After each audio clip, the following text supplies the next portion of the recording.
آپ صلی اللہ علیہ وسلم کے ساتھ سچی محبت کو پرکھنے کا جو دوسرا قاعدہ اور دوسرا اصول ہے وہ یہ ہے کہ آپ صلی اللہ علیہ وسلم سے سچی محبت کرنے والے کی زبان پہ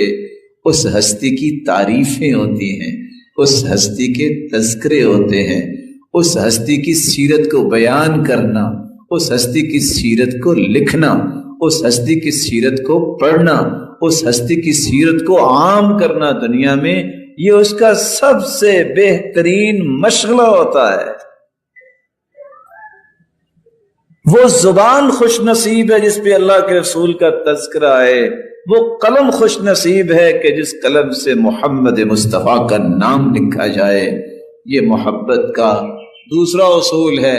ایک بندہ محبت کرتا ہو اور اس کا نام ہی نہ کبھی لے، یہ محبت ہے؟ ایک بندہ 24 گھنٹے دن میں گزارے اور دنیا کی ساری باتیں کرتا ہے اور اس کی زبان پہ ایک مرتبہ بھی نہ نکلے کہ اس معاملے میں رسول اللہ صلی اللہ علیہ وسلم نے یہ فرمایا ہے، اس معاملے میں رسول اللہ صلی اللہ علیہ وسلم کی رہنمائی یہ ہے، اس معاملے میں آپ صلی اللہ علیہ وسلم کا عمل یہ ہے، وہ اپنی زندگی کے معاملات کے اندر رہنمائی لیتا ہے، تذکرے کرتا ہے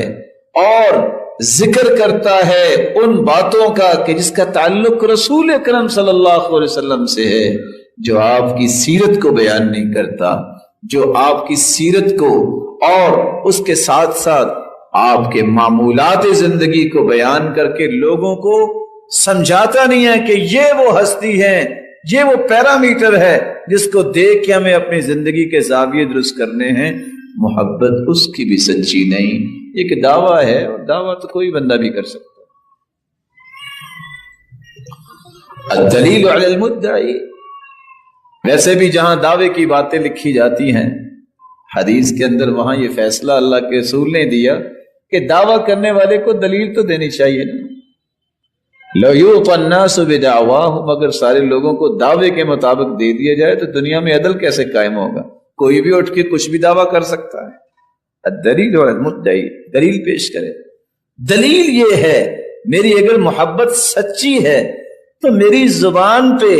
یا میرے دل پہ وہ خوشی کی لہر کیوں نہیں آتی کہ میں اللہ کے رسول کا نام لوں، میں اس ہستی کے تذکرے کروں۔ دنیا جہان کے اسکالرز، فلاسفر، ڈاکٹر اکٹھے ہو جائیں، ان کی حکمت و دانائیوں کو آپ جمع کر لیں، پوری کائنات کی دانائیوں اور حکمتیں مل جائیں، محمد مصطفیٰ کی ایک بات کا مقابلہ نہیں کر سکتے، تو پھر کیوں نہ ان کے تذکرے کیے جائیں۔ اسی لیے تو شاید آپ نے پہلے بھی سنا ہوگا، میں عرض کیا کرتا ہوں، اس وطن عزیز کے باسیوں کو بھی ماحول بناؤ، ممبر و محراب پہ بھی آؤ، دکان پہ بھی بیٹھو، جہاں بھی ہو، آپ فلسفے اپنے بیان کرنے کی بجائے چپ کر کے اللہ کے رسول کا فرمان پیش کر دیا۔ یاد کرو حدیثیں،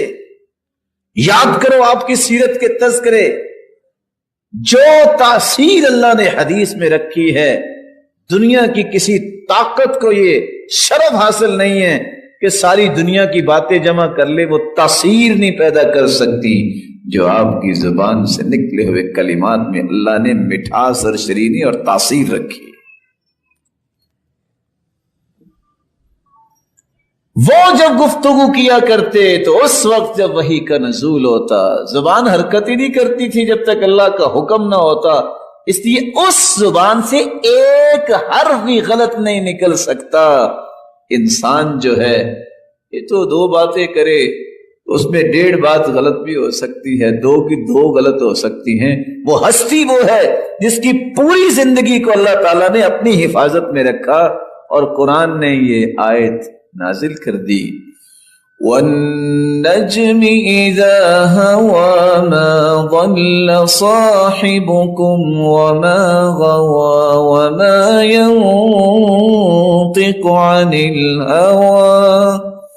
إِنْ هُوَ إِلَّا وَحْيٌ يُوحَى۔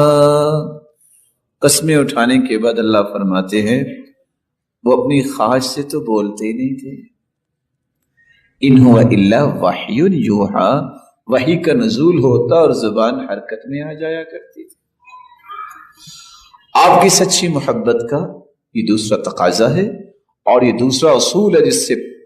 پرکھنا پڑتا ہے کہ کون سچا ہے کون جھوٹا ہے۔